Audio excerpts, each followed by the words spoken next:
মলাখীৰ দিনৰ মানুহবোৰৰ লগত যীশুখ্ৰীষ্টৰ দিনৰ ফৰিচীবিলাকৰ কি সাদৃশ্য আছিল?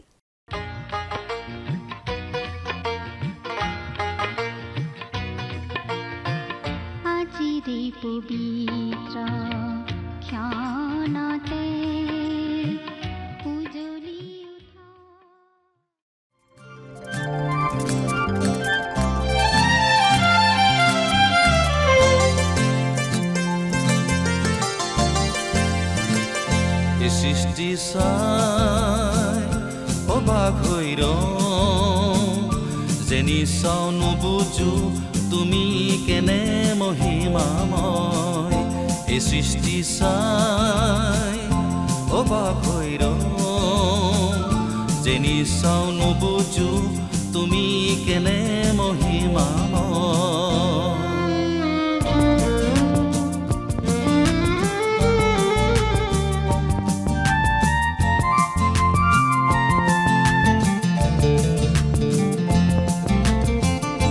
আকাশৰ বুকু তোমাৰ পৰাক্ৰম, পৃথিৱীত সৃষ্টিৰ কেনে অনুগ্ৰহ। বাক্যেৰে পৃথিৱীক সজালা, নৈ পৰ্বত পিৰিখেৰে আঁকিলা। সুন্দৰ ভাৱনা মনোৰম ৰচনা, জানজুৰি যেনেকৈ বৈ গৈছে নদীলৈ, প্ৰশংসা নিগৰে হে প্ৰভু তোমালৈ। জানজুৰি যেনেকৈ বৈ গৈছে নদীলৈ, প্ৰশংসা নিগৰে হে প্ৰভু তোমালৈ। এই সৃষ্টি চাই অবাক হৈ যেনি চাও নুবুজো তুমি কেনে মহিমাময়।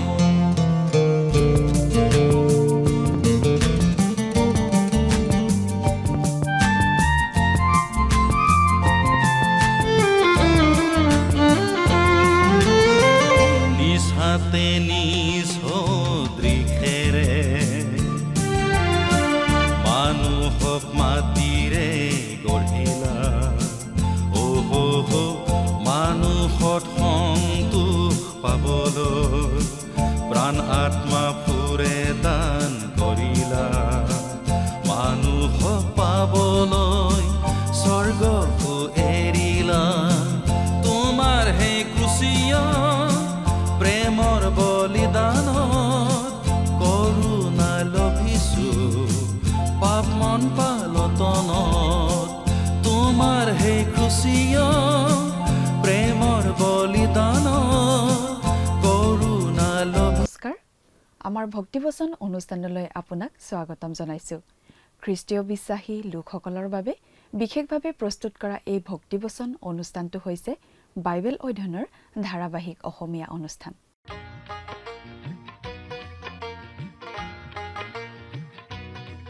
প্ৰিয় দৰ্শক, আপুনি যদি আমাৰ আগৰ অনুষ্ঠানটো শুনিছিল তেনেহলে আপোনাৰ নিশ্চয় মনত আছে যে আমি এতিয়া বাইবেলৰ পুৰণি নিয়ম খণ্ডৰ মলাখী ভাৱবাদীৰ পুস্তক নামৰ পুস্তকখন অধ্যয়ন কৰি আছো।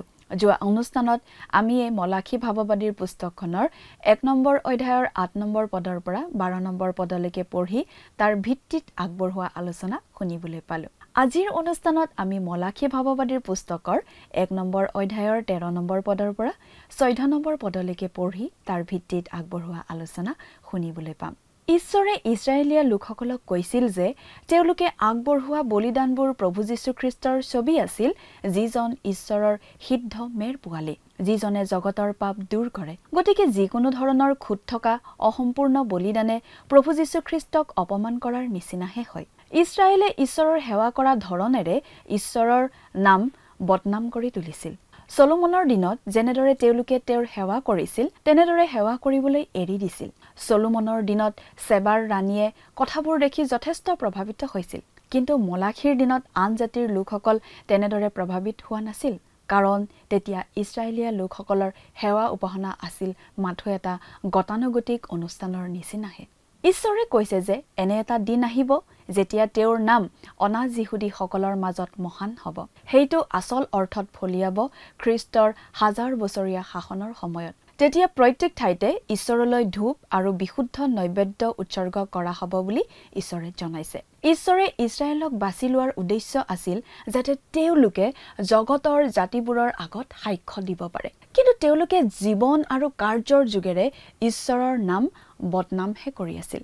ঈশ্বৰে কৈছিল যে ইছৰাইলীয়া লোকসকলে ঈশ্বৰৰ সেৱা উপাসনা কৰাটো খুব ক্লান্তিৰ কাম, খুব আমনিদায়ক কাম যেন গণ্য কৰিব ধৰিছিল। তেওঁলোকে কামবোৰ বুজা যেন ভাবিব ধৰিছিল, বৰ দিগদাৰি দিয়া কাম বুলি কৈছিল। ঈশ্বৰৰ উদ্দেশ্যে এই সকলোবোৰ পালন কৰিব লগা কথাটোৱে তেওঁলোকক ভাগৰুৱা কৰি তুলিছিল। এই কথা সঁচা যে যেতিয়া কোনো এটা কথাত আমাৰ হৃদয় নাথাকে তেতিয়া সেইটো আমাৰ বাবে ক্লান্তিৰ কাৰণ হৈ পৰে। তেওঁলোকৰ কাৰণেও তেনেকুৱাই হৈছিল। গতিকে তেনেকুৱা আমনিৰ ভাৱেৰে আগবঢ়োৱা কিবা এটা বস্তু ঈশ্বৰে গ্ৰহণ কৰিবনে? প্ৰিয় দৰ্শক, কথাবোৰ অধিক বহলাই চাবলৈ আহকচোন এতিয়া আমি মূল আলোচনাটোৰ মাজলৈ আগবাঢ়ি যাওঁ। প্ৰিয় শ্ৰোতা, মলাখী ভাৱবাদীৰ দিনত ইছৰাইলীয় লোকসকলে জেৰুচালেমৰ মন্দিৰত যদিও সেৱা উপাসনা আদি চলাই আছিল, মন্দিৰত বলি আদি আগবঢ়াই আছিল, তেওঁলোকৰ সেই কাৰ্যত কিন্তু ঈশ্বৰ একেবাৰে সন্তুষ্ট হোৱা নাছিল। কাৰণ তেওঁলোকে ঈশ্বৰলৈ আগবঢ়োৱা বলি আদি ৰুগীয়া ঘূণীয়া আদি আছিল। তেওঁলোকৰ অন্তৰবোৰ শুদ্ধ নাছিল। তেওঁলোকে কেৱল বাহ্যিকভাৱেহে সেই সকলোবোৰ পালন কৰিছিল। ঈশ্বৰে মলাখী ভাৱবাদীৰ যোগেদি সেই কথা আঙুলিয়াই দিছিল, তেওঁলোকৰ দুখবিলাক দেখুৱাই দিছিল। আৰু আজিও আমি সেই কথাই পঢ়িবলৈ পাম। আহকচোন এতিয়া বাইবেলৰ পৰা পাঠ কৰি দিম। মলাখী 1 নম্বৰ অধ্যায়ৰ 13 নম্বৰ পদটো আগতে পাঠ কৰিম। যদিহে আপোনাৰ লগত বাইবেল আছে চাই যাব। যদি বাইবেল নাই আমি পাঠ কৰি দিওঁতে অনুগ্ৰহ কৰি মন দি শুনিব। 13 নম্বৰ পদ, ইয়াত এনেদৰে লিখা আছে, তোমালোকে আৰু কৈছা, চোৱা ই কেনে দিগদাৰী। আৰু বাহিনীবিলাকৰ জিহুৱাই কৈছে, তোমালোকে তাক হেয়জ্ঞান কৰিছা। আৰু তোমালোকে বলেৰে লোৱা পশু, খুৰা আৰু ৰুগীয়া পশু আনিছা। এইদৰে তোমালোকে বলি আনিছা। জিহুৱাই কৈছে, মই তোমালোকৰ হাতৰ পৰা তাক গ্ৰহণ কৰিমনে? তোমালোকে আৰু কৈছা, চোৱা ই কেনে দিগদাৰী। আৰু বাহিনীবিলাকৰ জিহুৱাই কৈছে, তোমালোকে তাক হেয়জ্ঞান কৰিছা। অৰ্থাৎ তেওঁলোকে এনেদৰে কৈ আছে, আমাৰ গীৰ্জালৈ গৈ গৈ বৰ আমনি লাগে। এই সকলোবিলাক পালন কৰি বৰ আমনি লাগে। কি যে দিগদাৰী। প্ৰিয় শ্ৰোতা, যদিহে কোনো এটা কাম বা বিষয়ত আমাৰ অন্তৰখন নাথাকে, তেতিয়া সেই কামটো আমাৰ বাবে বোজাস্বৰূপ হৈ পৰে, আমাৰ বাবে আমনিদায়ক কাম হৈ পৰে। এজন বিখ্যাত শিক্ষকে এনেদৰে কৈছিল, এদিন ৰাতিপুৱা মই মোৰ ছোৱালীজনীৰ সৈতে ৰাতিপুৱাৰ ব্যস্ত ৰাস্তাৰে গাড়ী চলাই গৈ আছিলোঁ। সেই সময়ত মই এখন ডাঙৰ চহৰৰ এটা গীৰ্জাঘৰৰ পালক কাম কৰিছিলোঁ। মই সেইদিনা যিকোনো প্ৰকাৰে সোনকালে গীৰ্জাঘৰ পাবলৈ উদ্গ্ৰীৱ হৈ আছিলোঁ। ৰেডিঅ'ত প্ৰচাৰ কৰিব লগা বাৰ্তা কিছুমান ৰেকৰ্ডিং কৰিব লগা আছিল আৰু মই তাৰ বাবে খুব উৎকণ্ঠিত হৈ আছিলোঁ। মই মোৰ ছোৱালীজনীক ক'লোঁ, এই যান বাহনৰ ভিৰত বন্ধ হৈ থকা মানুহবিলাকৰ মুখবিলাকলৈ চোৱাচোন। তেওঁলোকৰ মুখত আমনি আৰু বিৰক্তিৰ ভাৱ, যেন একেবাৰে চকুলোহে ওলাব। কামলৈ যে কিমান বিৰক্তিৰে ওলাইছে। মই ভাবিব পৰা সকলোতকৈ বেয়া কামটো হৈছে যিটো কাম মই কৰিবলৈ ভাল নাপাওঁ সেইটো বাধ্য হৈ কৰিব লগা হোৱাটো। তেনে কামত সময় নাযায় নোপোৱাই যেন লাগে আৰু তাত কোনো আনন্দ নাথাকে। বহুতো মানুহৰ বাবে গীৰ্জালৈ যোৱা কামটো তেনেদৰে বিৰক্তিকৰ, নহয়নে বাৰু? আৰু সেইকাৰণেই আমি প্ৰায়েই এনেধৰণৰ প্ৰশ্ন সোধা শুনিবলৈ পাওঁ। আমি মানুহবোৰক আকৰ্ষণ কৰিবলৈ গীৰ্জাত কি কৰিব পাৰোঁ? এনেধৰণৰ কথা আলোচনা হোৱা আপুনি বাৰু কেতিয়াবা শুনিছেনে? নাইবা এনেদৰে কোৱা শুনিছেনে যে আমি দেওবাৰৰ সন্ধিয়াৰ উপাসনাত মানুহৰ উপস্থিতি বঢ়াবলৈ কি কৰা উচিত?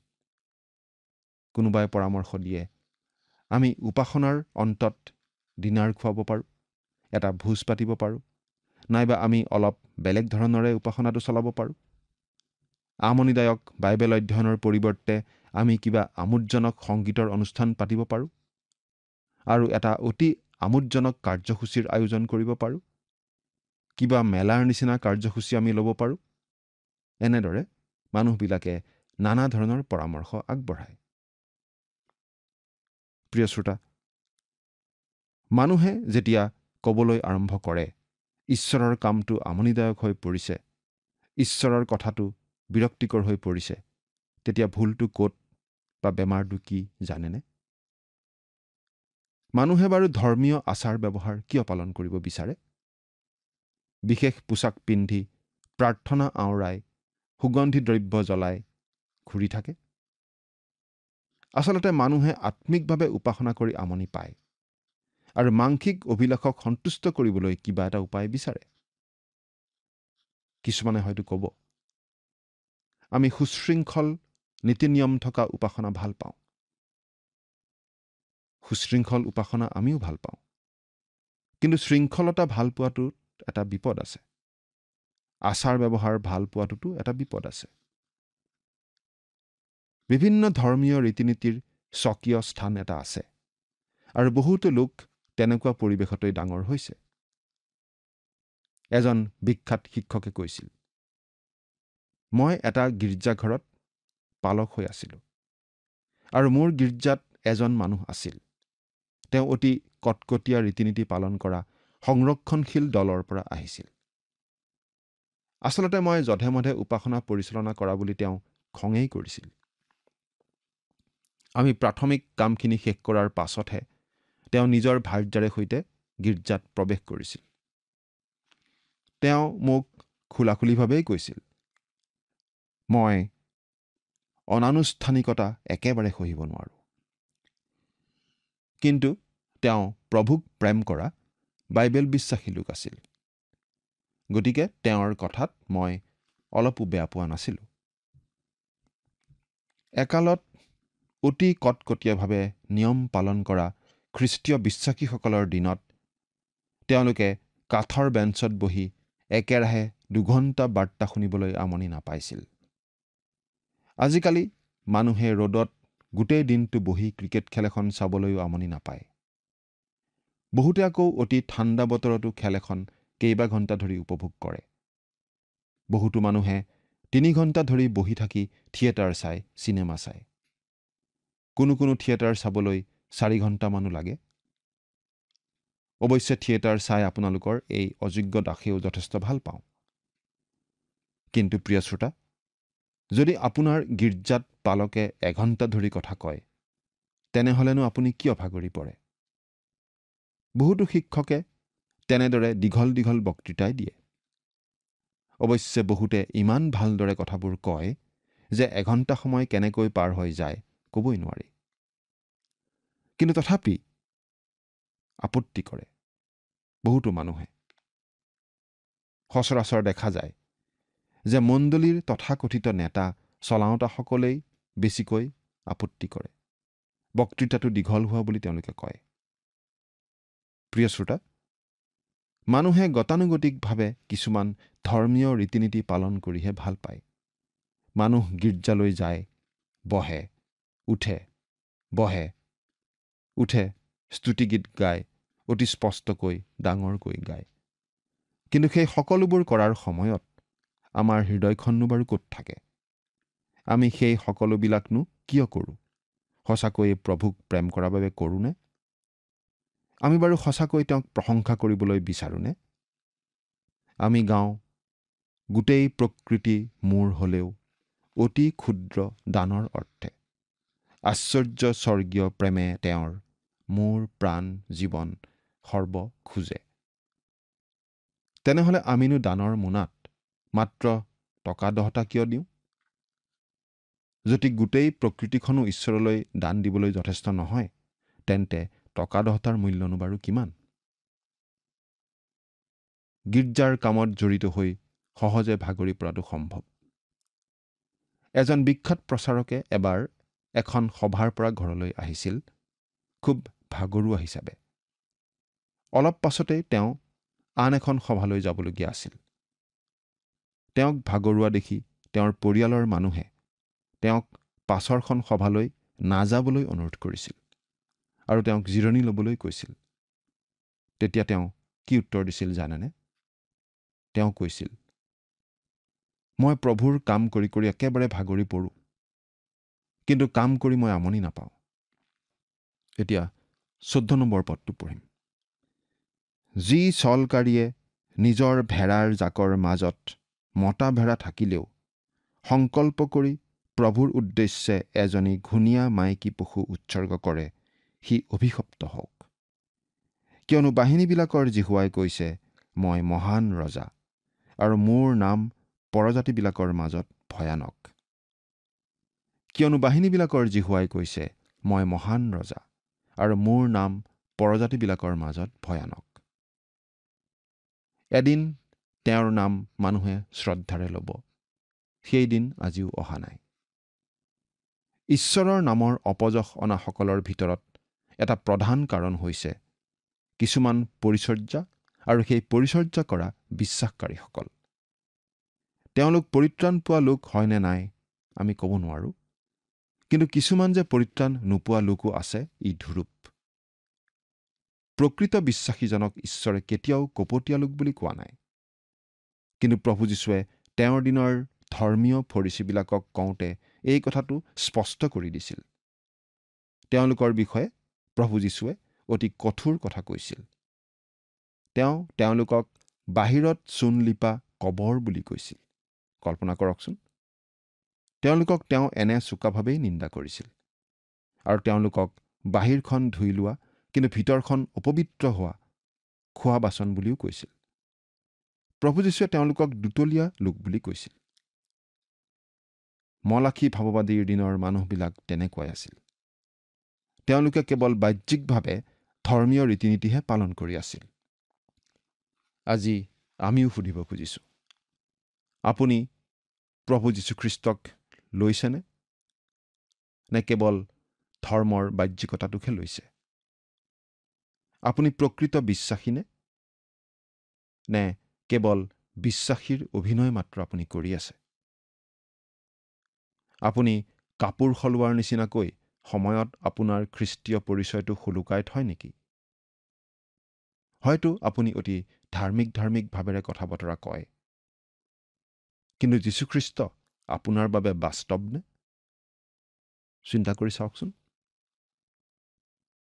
ইছৰাইলৰ লোকসকলে বুঢ়া বেমাৰী জন্তুবোৰ বলি দিবলৈ মন্দিৰলৈ লৈ আনিছিল আৰু এতিয়া কৈছে, এই সকলো কাম অতি আমনিদায়ক। ইমান দীঘলীয়া প্ৰাৰ্থনা সভা, এই বাইবেল অধ্যয়ন বৰ আমনিদায়ক। আমি এই কথা অতি সহজে ক'ব পাৰোঁ যে যদিও বাইবেল অধ্যয়নৰ প্ৰতি আগ্ৰহ থকা মানুহ যথেষ্ট আছে, কিন্তু যিমানবোৰ মানুহে নিজকে খ্ৰীষ্টীয় বিশ্বাসী বুলি চিনাকি দিয়ে, সেইসকলৰ মাজৰ খুব সৰু অংশ এটাইহে আচলতে বাইবেল অধ্যয়নৰ প্ৰতি প্ৰকৃত অৰ্থত আগ্ৰহ দেখুৱায়। যিমান মানুহে বাইবেল অধ্যয়নলৈ আহে, তাতকৈ বেছি মানুহে আন আমোদজনক কামত যোগ দিবলৈহে ভাল পায়। কোনো এখন ডাঙৰ খেল চাবলৈ যাবলৈ সময় পায়, কিন্তু সপ্তাহৰ কোনো এটা দিনত গীৰ্জাত আয়োজন কৰা বাইবেল অধ্যয়নত যোগ দিবলৈ সময় উলিয়াব নোৱাৰে। খ্ৰীষ্টীয় ধৰ্মৰ অনুগামী বহুত আছে, কিন্তু খ্ৰীষ্টৰ অনুগামীৰ সংখ্যা অতি কম। বহুতো মানুহে মাত্ৰ গীৰ্জা খেল খেলি থাকে। সৰু ল'ৰা ছোৱালীয়ে দোকান খেলাৰ নিচিনাকৈ মানুহবোৰে গীৰ্জা খেলে আৰু তেনে খেল খেলিয়ে তেওঁলোকে ভাল পায়। এজন মানুহে নতুনকৈ খ্ৰীষ্টীয় পৰিচৰ্যাত যোগ দিয়া লোক এজনক কৈছিল যে পৰিচৰ্যাত 3টা ডাঙৰ পাপ কৰাৰ পৰা আঁতৰি থাকিব লাগে। পৰিচৰ্যাৰ ক্ষেত্ৰত প্ৰথমটো পাপ হৈছে এলাহ। এই কথা সত্য। আজি বাইবেলৰ কথা ব্যাখ্যা কৰা মানুহ বেছি নাই, কাৰণ সেইটো কৰিবলৈ হ'লে যথেষ্ট কষ্ট কৰি অধ্যয়ন কৰিব লাগে। এজন পালকে সপ্তাহটো বিভিন্ন কামত ব্যস্ত হৈ থকাটো সহজ, আমি মণ্ডলীৰ পালকক নানা কামত ব্যস্ত ৰাখি তেওঁৰ অধ্যয়নৰ সময় নষ্ট কৰাটো অনুচিত। কোনো পালকে যদি ভাল ব্যাখ্যাকাৰ হ'বলৈ অধ্যয়নত সময় নিয়াব খোজে তেন্তে সেই সময় তেওঁক মণ্ডলীয়ে দিব লাগে। কোনো লোকে এলাহ কৰি থাকি ঈশ্বৰৰ বাক্যৰ ভাল ব্যাখ্যাকাৰ হ'ব নোৱাৰে। এবাৰ এজন ডেকা পৰিচাৰক আহি এজন অভিজ্ঞ পৰিচাৰকক এই বুলি কৈছিল, মই মোৰ পৰিচৰ্যা এৰি দিব খুজিছোঁ, কাৰণ মোৰ ক'বলগীয়া কথাবোৰ শেষ হৈ গৈছে আৰু মই একে কথাই বাৰে বাৰে কৈ থাকিব লগা হৈছে আৰু মানুহে সেই কথা লক্ষ্য কৰিছে। তেতিয়া অভিজ্ঞ পৰিচাৰকজনে সুধিলে, তুমি এটা বাৰ্তা প্ৰস্তুত কৰিবলৈ কিমান সময় লোৱা? ডেকাজনে উত্তৰ দিছিল, মই আপোনাৰ পৰা সংগ্ৰহ কৰা মোৰ নিজৰ আৰু আন কিছুমানৰ পৰা গোটোৱা বাৰ্তাৰ গোটেইবোৰ ইতিমধ্যে ব্যৱহাৰ কৰিলোঁ। সাধাৰণতে মই এটা বাৰ্তা প্ৰস্তুত কৰিবলৈ 3 ঘণ্টা সময় লওঁ। তেতিয়া সেই অভিজ্ঞ লোকজনে ক'লে, মই কিন্তু মোৰ বাৰ্তাবোৰ প্ৰস্তুত কৰিবলৈ কমেও 24 ঘণ্টা সময় লওঁ। মই সাজু নোহোৱাকৈ কেতিয়াও বাৰ্তা নিদিওঁ। এলাহ এটা ডাঙৰ পাপ আৰু পবিত্ৰ আত্মাই এলেহুৱা প্ৰচাৰকক সহায় নকৰে। অধ্যয়নত সময় নিয়াবলৈ সাজু থকা সকলকহে তেওঁ সহায় কৰে। আত্মিক উপাসনা ইছৰাইলীয়া লোকসকলৰ বাবে আমনিদায়ক যেন হৈ পৰিছিল, কাৰণ তেওঁলোকে ঈশ্বৰৰ বাক্যক প্ৰেম কৰা নাছিল। আমি ঈশ্বৰৰ বাক্যক প্ৰেম কৰিব লাগিব। আন কিতাপ ভাল পাবলৈ হ'লে আমি আগতে কিতাপখন পঢ়িব লাগে আৰু বুজি পাব লাগে। কিন্তু বাইবেলখন বুজি পাবলৈ হ'লে আমি আগতে বাইবেলখন ভাল পাব লাগে। ঈশ্বৰৰ আত্মাই এলেহুৱা লোকক সহায় নকৰে। পৰিচৰ্যাৰ ক্ষেত্ৰত দ্বিতীয়টো ডাঙৰ পাপ হৈছে অতিপাত উচ্চাকাংক্ষা। এইটো বেলেগ বেলেগ ধৰণে প্ৰকাশ পাই উঠিব পাৰে। হয়তো কিবা লোভ হ'ব পাৰে, নাম বিচৰা স্বভাৱ হ'ব পাৰে, বিখ্যাত প্ৰচাৰক হ'বলৈ হাবিয়াস হ'ব পাৰে, বৃহৎ জনসমাগমৰ আগত কথা কোৱাৰ প্ৰবল হেঁপাহ হ'ব পাৰে। খুব ভাল ভাল বক্তা বা প্ৰচাৰকসকল আজি ডাঙৰ ডাঙৰ গীৰ্জাত নাথাকিবও পাৰে। তেওঁলোকে ডাঙৰ ডাঙৰ সভাত কথা ক'বলৈ নাপাবও পাৰে। কেতিয়াবা খুব ভাল ভাল শিক্ষক প্ৰচাৰকে এমুঠিমান মানুহৰ আগতহে কথা ক'বলৈ সুবিধা পাব পাৰে। নাইবা সৰু মণ্ডলী এটাৰ পালক এজনেও যথেষ্ট অধ্যয়ন কৰি খুব ভাল ভাল বাৰ্তা দিব পাৰে। এজন পালকে এদিন ঘৈণীয়েকক আহি কৈছিল, এটা ডাঙৰ গীৰ্জাঘৰৰ পৰা মই চাকৰিৰ নিমন্ত্ৰণ পাইছোঁ। গীৰ্জাটো বেছ ডাঙৰ, মানুহ বহুত, ধনী ধনী মানুহ, মোক দৰমহাও বহুত দিব। মই ওপৰ কোঠালীলৈ গৈ এই বিষয়ে প্ৰাৰ্থনা কৰোঁগৈ। ঘৈণীয়েকে ক'লে, ময়ো আপোনাৰ লগতে যাওঁ প্ৰাৰ্থনা কৰিবলৈ। পালকজনে উত্তৰ দিলে, নাই নাই, তুমি বয়বস্তু বান্ধিবলৈ আৰম্ভ কৰা। এৰা প্ৰিয় শ্ৰোতা, এনেকুৱা বহুত মানুহ আজি পৰিচৰ্যাত আছে। পৰিচৰ্যাত কৰিব পৰা তৃতীয়টো পাপ হৈছে নিৰস আৰু আমনিদায়ক হোৱাটো, একঘেয়ামী স্বভাৱৰ হোৱাটো। আৰু বেছিকৈ বাইবেল নপঢ়াৰ ফলতেই এনেকুৱা হয়। সকলো মানুহ সমানে আকৰ্ষণীয় নিশ্চয় নহয়, কিন্তু অৱহেলাৰ মনোভাৱ দেখুওৱা, বৈচিত্ৰ্য নোহোৱা, বিৰক্তিকৰ মানুহ হোৱাৰ কাৰণ নাই। একোখন নাটক লিখোঁতে নাট্যকাৰে যথেষ্ট সময় লয়। বহুদিন ৰিহাৰ্চেল কৰি সেই নাটক মঞ্চস্থ কৰা হয়। মানুহে যাতে চাই ভাল পায় তালৈ লক্ষ্য কৰা হয়। মানুহবোৰে একেবাৰে সুন্দৰকৈ নিখুঁতকৈ অভিনয় কৰিবলৈ চেষ্টা কৰে। কিন্তু মানুহে ঈশ্বৰৰ বাৰ্তা বিলোৱাৰ ক্ষেত্ৰত ইমান সময় দি সাজু হ'বলৈ কিয় নিশিকে বাৰু? যি শিক্ষকে কোনো প্ৰস্তুতি নোহোৱাকৈ ঈশ্বৰৰ বাক্য ক'বলৈ পুলপিতত উঠে, তেওঁ ঈশ্বৰৰ নামত অপমান অনাৰ নিচিনা হয়। কাৰণ তেওঁৰ বাৰ্তা শুনি মানুহে ক'ব, বাইবেলখন বৰ আমনিদায়ক, গীৰ্জালৈ গৈ ভাল নালাগে, অহা দেওবাৰে কিবা বেলেগ আকৰ্ষণীয় ঠাইলৈহে যাব লাগিব। গতিকে আমনিদায়ক প্ৰচাৰক হোৱাটো পৰিচৰ্যাত কৰি থকা এটা ডাঙৰ পাপ। 14 নম্বৰ পদত কৈছে, যি চলকাৰীয়ে নিজৰ ভেড়াৰ জাকৰ মাজত মতা ভেড়া থাকিলেও সংকল্প কৰি প্ৰভুৰ উদ্দেশ্যে এজনী ঘূণীয়া মাইকী পশু উৎসৰ্গ কৰে, সি অভিশপ্ত হওক। মানুহবোৰে এনেকুৱাও কৰে। মানুহে ঈশ্বৰৰ আগত কিবা এটা প্ৰতিজ্ঞা কৰে, কিন্তু সেইমতে কাম নকৰে। লেবিয়া আৰু হিতুপদেশ দুয়োখন পুস্তকতেই আমাক এই কথা কোৱা হৈছে যে আমি ঈশ্বৰক এনে একো কথা কোৱাটো ঈশ্বৰে নিবিচাৰে, যি কথা আমি অন্তৰৰ পৰা নকওঁ বা যিটো আমি পালন কৰিব নিবিচাৰোঁ।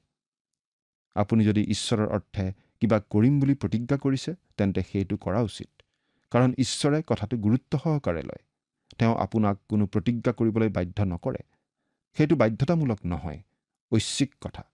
কিন্তু যদি আপুনি কিবা প্ৰতিজ্ঞা কৰে সেইটো পালন কৰাটো সুনিশ্চিত কৰক। ইছৰাইল দেশৰ মানুহবোৰে খুব আপত্তি কৰিছিল। তেওঁলোকে কৈছিল, এইবাৰ খেতি খুব ভাল হ'ব যেন লাগিছে, আমি ঈশ্বৰক দশমাংশতকৈও বেছি দান আগবঢ়াম। কিন্তু যেতিয়া সঁচাকৈ উভৈনদী ফচল পায় তেতিয়া তেওঁলোকে সেই ফচল নিজৰ বাবেহে ৰাখি থয়, ঈশ্বৰক নিদি নিজলৈ ৰাখি থয় আৰু ঈশ্বৰলৈ আগবঢ়ায় ৰোগাগ্ৰস্ত, ঘূণীয়া, বুঢ়া, লেঙেৰা পশু এটা। প্ৰিয় শ্ৰোতা, আপুনিও বাৰু ঈশ্বৰলৈ কিবা আগবঢ়োৱাৰ ক্ষেত্ৰত এনেদৰে অৱহেলাৰ মনোভাৱ দেখুৱাই আছে নেকি? চিন্তা কৰি চাওকচোন। ঈশ্বৰে আপোনাক আশীৰ্বাদ কৰক। আমেন।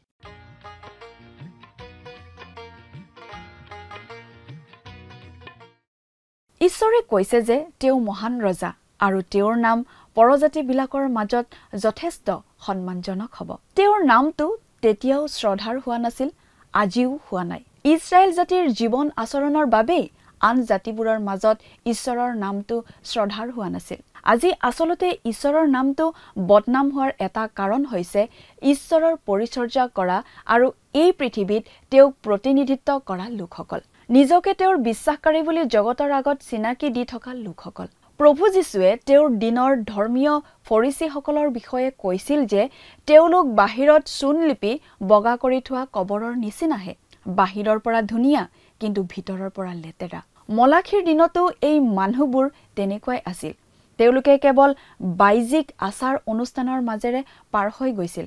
প্ৰিয় দৰ্শক, আজিলৈ আমাৰ অনুষ্ঠানটো ইমানতে সামৰণি মাৰিব খুজিছোঁ। পৰৱৰ্তী অনুষ্ঠানত আপোনালোকক পুনৰ লগ পোৱাৰ আশা ৰাখিছোঁ। সামৰণি মৰাৰ আগতে আহকচোন আমি খন্তেক প্ৰাৰ্থনাত মূৰ্ণত কৰোঁ হওক। স্বৰ্গত থকা অতি মৰমীয়াল দয়ালু পিতৃ ঈশ্বৰ, প্ৰভু তোমাক ধন্যবাদ দিছোঁ। প্ৰভু তুমি যি সুন্দৰ সময়, সুন্দৰ সহভাগিতা আমাক প্ৰত্যেককে দান কৰিলা তাৰ বাবে। দয়ালু মৰমীয়াল পিতৃ ঈশ্বৰ, এই সময়তে বিশেষকৈ প্ৰাৰ্থনা কৰিছোঁ তোমাৰ চৰণত প্ৰতিজন দৰ্শকসকলৰ বাবে। প্ৰভু তুমি তেওঁলোকক আশীৰ্বাদ কৰিবা, তোমাৰ বাক্য বুজি পোৱা তেওঁলোকক প্ৰভু তুমি সহায় কৰা আৰু বিশেষকৈ প্ৰভু তোমাৰ বাক্য অধ্যয়নৰ যোগেদি তেওঁলোকে যাতে নিজৰ জীৱনত সঠিক সিদ্ধান্ত যাতে ল'বলৈ পাৰিব তেনে আশীৰ্বাদ দান কৰিবা। এই সকলো যাচনা মহান তাৰণকৰ্তা প্ৰভু যীশুখ্ৰীষ্টৰ নামত অৰ্পণ কৰিলোঁ। আমেন। প্ৰিয় দৰ্শক, যোৱা অনুষ্ঠানৰ প্ৰশ্নটোৰ শুদ্ধ উত্তৰটো হৈছে অপশ্যন চি, 2 বিধ। আজিৰ অনুষ্ঠানৰ ওপৰত আধাৰিত প্ৰশ্নটো হৈছে মলাখী ভাৱবাদীৰ দিনত ইছৰাইলীয় লোকসকলে কেনেধৰণৰ বলি উৎসৰ্গ কৰিছিল? অপশ্যন এ ৰুগীয়া আৰু ঘূণীয়া, অপশ্যন বি পুৰণি শস্য, অপশ্যন চি নিৰ্ঘুণী, অপশ্যন ডি প্ৰথমে জন্মা পশু। প্ৰিয় দৰ্শক, আজিৰ প্ৰশ্নৰ সঠিক উত্তৰটো আজি সন্ধিয়া 6 বজাৰ আগেয়ে আপোনাৰ নাম আৰু সম্পূৰ্ণ ঠিকনাৰে সৈতে আমালৈ 7429840242 নম্বৰত SMS নাইবা হোৱাটছআপ যোগে প্ৰেৰণ কৰক। প্ৰিয় দৰ্শক, আপুনি যদি আমাৰ এই অনুষ্ঠানৰ যোগেদি আশীৰ্বাদপ্ৰাপ্ত হৈছে আৰু আমাৰ লগত কথা পাতিবলৈ বিচাৰিছে বা আপোনাক প্ৰাৰ্থনাৰ সহায়ো পৰামৰ্শ লাগে তেন্তে আমালৈ 7429840242 এই নম্বৰত পোনপটীয়াকৈ ফোন কৰিব পাৰিব। ধন্যবাদ।